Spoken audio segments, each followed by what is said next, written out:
అవినీతిలో పుట్టిన పేపరు,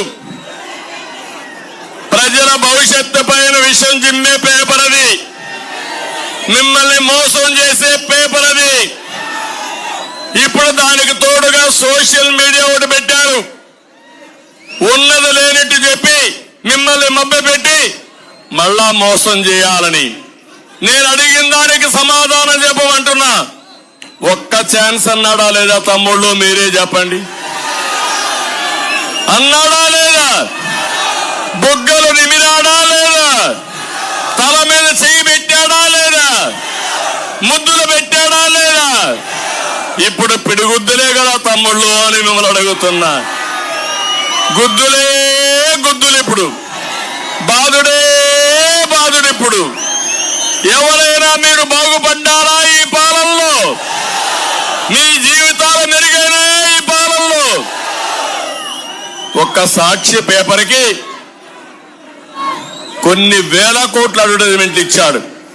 రాయలసీమ ఇరిగేషన్కి, త్రాగునీటికి, సాగునీరుకి 2165 కోట్లు ఖర్చు పెట్టి కథలు మాట్లాడుతున్నాడు. ఈయన మిమ్మల్ని ఒకసారి చూస్తే అడ్వైజర్లు పెట్టుకున్నాడు జీతగాల్ని, డబ్బులు వసూలు చేయడానికి, దౌర్జన్యాలు చేయడానికి. వాళ్లకు పెట్టిన డబ్బులు కూడా రాయలసీమ ఇరిగేషన్ ప్రాజెక్టులు పెట్టలేదని చెప్పి నేను మీకు తెలియజేస్తున్నా. అందుకే అడుగున రాయలసీమలో జగన్మోహన్ రెడ్డిని నిలదీయమని మీ అందరికీ పిలిపిస్తున్నా. సిద్ధమవునా కాదా అని మేము అడుగుతున్నా. మొన్న ఏదో బోర్డులు పెట్టాడు, సిద్ధమని ఒక పెద్ద బోర్డులు పెట్టి బలవంతంగా మనుషులు తోలుకొచ్చాడు. ఇప్పుడు మేము సిద్ధం అంట. అవును, మేము సిద్ధం నిన్నింటికి పంపేయడానికి. అవునా కాదా అని మిమ్మల్ని అడుగుతున్నా.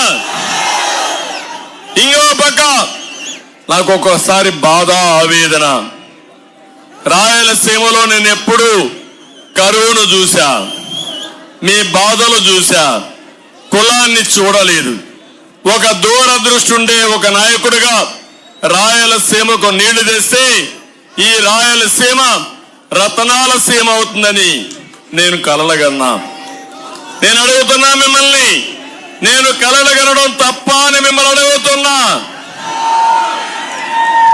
ఈరోజు మీరు ఒక్కసారి ఆలోచిస్తే, ఒక తండ్రి పిల్లలుంటారు, ఒకరు సరిగా పనిచేయరు, వాళ్ళు వెనకబడిపోతారు. ఇంకొకరు కొన్ని కారణాల్లో పుట్టుకలోనే కొన్ని ఇబ్బందులతో పుడతారు. ఆ తండ్రి ఆలోచించే విధానం, ఎవరైతే ఇబ్బందుల్లో ఉండే పిల్లల పైన శ్రద్ధ పెట్టి వాళ్ళ పైకి తెస్తారా లేదా తమ్ముళ్ళు అని మిమ్మల్ని అడుగుతున్నా.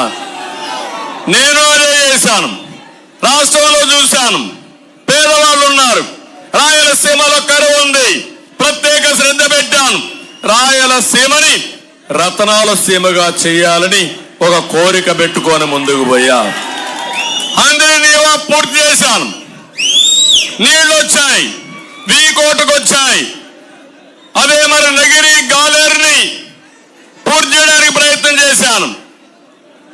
పులివెందలు కూడా నేనే నీళ్లు ఇచ్చాను తమ్ముళ్ళు, మీరు గుర్తుపెట్టుకోవాలి. గండికోట ప్రాజెక్టు పూర్తి చేసి పులివెందలకు నీళ్లు ఇచ్చిన పార్టీ తెలుగుదేశం పార్టీ. నేను అడుగుతున్నా, ఈ చిత్తూరు ఉమ్మడి జిల్లాలో ఒక్క రూపాయి మీరు ఖర్చు పెట్టారా? ఒక్క చెరువులో నీళ్లు ఇచ్చారా? మీరు ఓటు అడిగే హక్కు మీకుందా అని మిమ్మల్ని అడుగుతున్నా. ఒక్కొక్కసారి మీరు గుర్తుపెట్టుకోవాలి. ఈరోజు మన వీకోట్ పలమనే రోడ్డు చూశారు, నేషనల్ హైవే వచ్చింది. ఒకప్పుడు బెంగళూరు పోవాలంటే చాలా సమయం పట్టేది, ఈరోజు నేరుగా ఫాస్ట్ గా వెళ్లే పరిస్థితి వస్తా ఉంది. ఆ రోజు నా ఆలోచన, నీళ్లు వస్తే ఇక్కడ పరిశ్రమలు వస్తాయి. అనంతపూర్లో చూడండి, నీళ్లు తీసుకొచ్చాను, కియా మోటార్ తీసుకొచ్చి కొన్ని వేల మందికి ఉద్యోగాలు.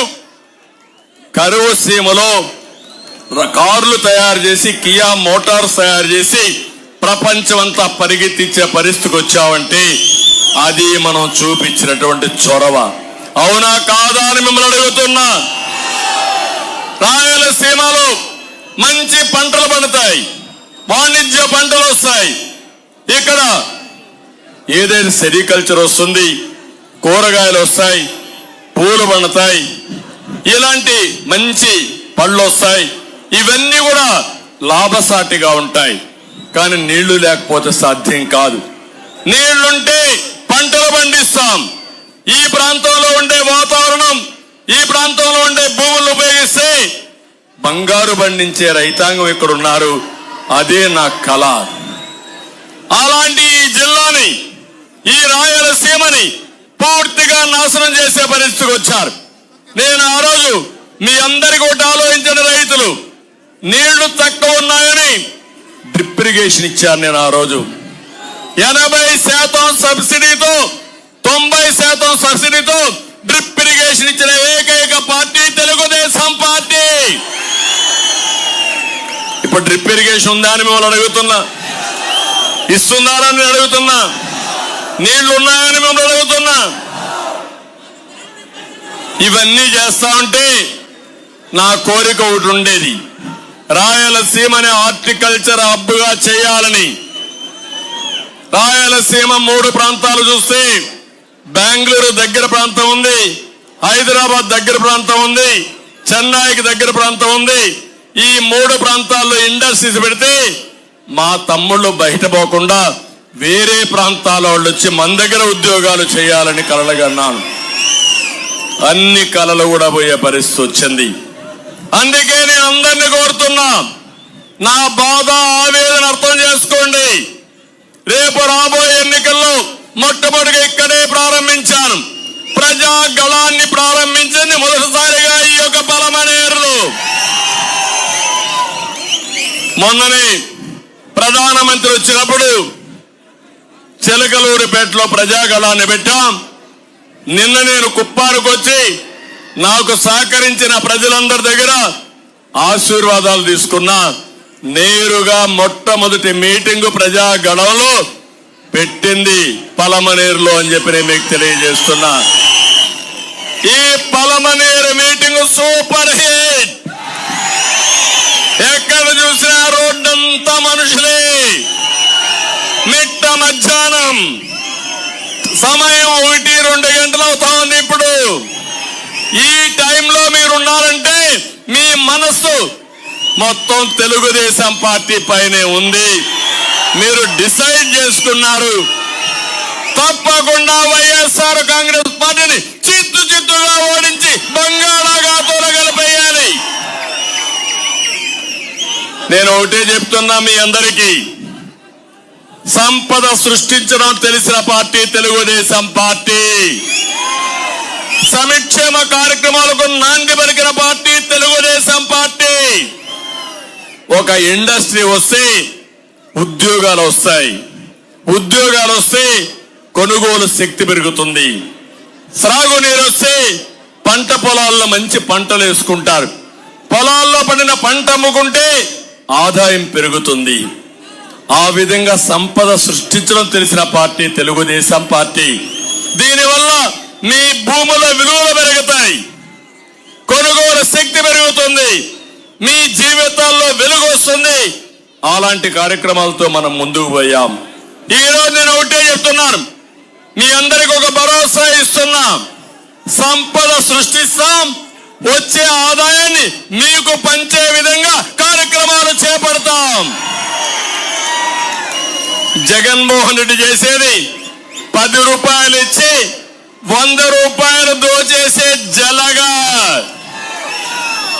10 రూపాయలు ఇచ్చి 100 రూపాయలు దోచే జలగ్ కావాలన్నా, 15 రూపాయలు ఇచ్చి 10,000 రూపాయలు చేసే పార్టీ కావాలన్నా అని మిమ్మల్ని అడుగుతున్నా. సంపద సృష్టిస్తాం, అందులో కొంత మీకు ఇస్తాం, ఇచ్చిన డబ్బులతో ఆదాయాన్ని పెంచే మార్గం చూపిస్తాం. నిరంతరం పేదరిక నిర్మూలన చేయడానికి భగవంతుడు ఎంత శక్తి ఇస్తే అంతా ఉపయోగిస్తాం. అందుకే నేను కొన్ని కార్యక్రమాలు తీసుకున్నాను. ఆడబిడ్డ అనేది 18 ఏళ్ళు నిండిన ప్రతి ఒక్క ఆడబిడ్డకి 1,500 రూపాయలు. మీ ఇంట్లో ఒకరుంటే 1,500, 2 ఆడబిడ్డలుంటే 3,000, ముగ్గురుంటే 4,500.